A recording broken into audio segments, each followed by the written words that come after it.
Pour ne rien manquer, abonnez-vous maintenant. Le Grand Matin Sud Radio, 7h-9h, Patrick Roger. Il est 7h47.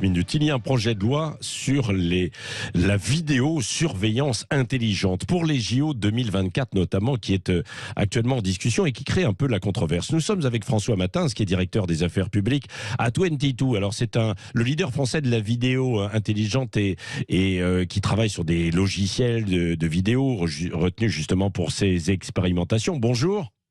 Bonjour. C'est quoi cette vidéosurveillance intelligente? Alors, c'est un logiciel d'analyse vidéo qui permet à l'opérateur d'apporter une bonne information à l'instant T. Donc, à aucun moment, c'est une intelligence artificielle qui doit remplacer l'humain. C'est uniquement une aide à la décision pour lui apporter une information au bon niveau pour qu'ensuite, la personne qui est derrière le mur d'écran, vous savez, les sécurités qu'on connaît, puisse avoir une information à l'instant T en temps réel. Mais c'est quoi comme information? Parce que je vois très bien la vidéosurveillance où donc on voit des gens qui s'agglutinent, qui vont par exemple dans les transports et là avec votre vidéo, vous avez la retransmission. Alors c'est quoi l'intelligence, la différence? L'information que vous portez à la connaissance, ça peut être typiquement un mouvement de foule qui se déclenche à la sortie d'un métro. Ouais. Ça peut être un départ d'incendie à proximité d'un lieu où il y a du public. Ça peut être, vous savez, dans le cadre de la cérémonie d'ouverture, ça se passera au bord de la Seine. Donc ça peut être la détection de quelqu'un qui tombe à l'eau, une noyade.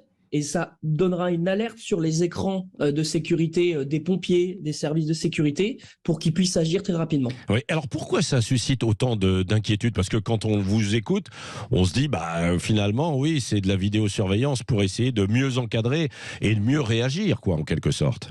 C'est exactement le cas, mais après, vous savez, c'est naturel. En tant que citoyen, on a toujours peur de ce qu'on ne connaît pas. C'est une technologie qui est nouvelle, même si elle est mature industriellement. Et c'est là où il y a besoin d'une explicabilité, comme il y a eu lieu hier lors des débats de l'article 7 qui parlait justement de la vidéo intelligente dans ce projet de loi.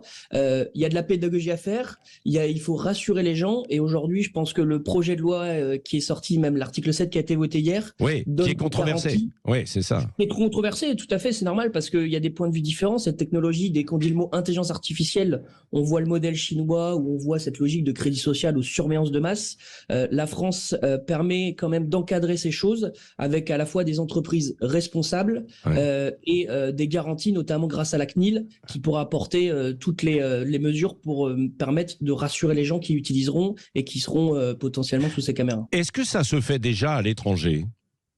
Alors, il y a déjà des cas à l'étranger qui sont notamment au Moyen-Orient ou même aux États-Unis où, je vous prends l'exemple, à l'aéroport de Dubaï, si vous voyez, aujourd'hui, il y a énormément de choses. Là où je mets une différence, c'est que dans beaucoup de pays, la reconnaissance faciale est autorisée. Dans le cas qu'il y aura dans les cadres des JO 2024, à aucun moment, il y aura de la reconnaissance faciale ou de la biométrie. Alors oui, parce que c'est ça. Derrière, on se pose la question, est-ce qu'il s'agit évidemment d'un outil qui permet de reconnaître des personnes ou alors de décrire uniquement des situations, mais à partir du moment où on parle d'intelligence artificielle, on se dit qu'on est capable de tout faire avec ça.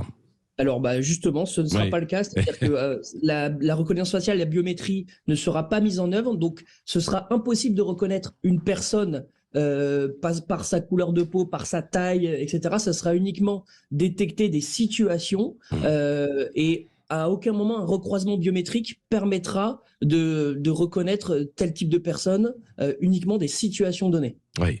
Merci beaucoup pour ces explications et je pense qu'on reviendra vers vous régulièrement parce que évidemment ça va être probablement un feuilleton autour de cette vidéo intelligente. Merci François Matins, donc directeur des affaires publiques à l'agence 22. Merci.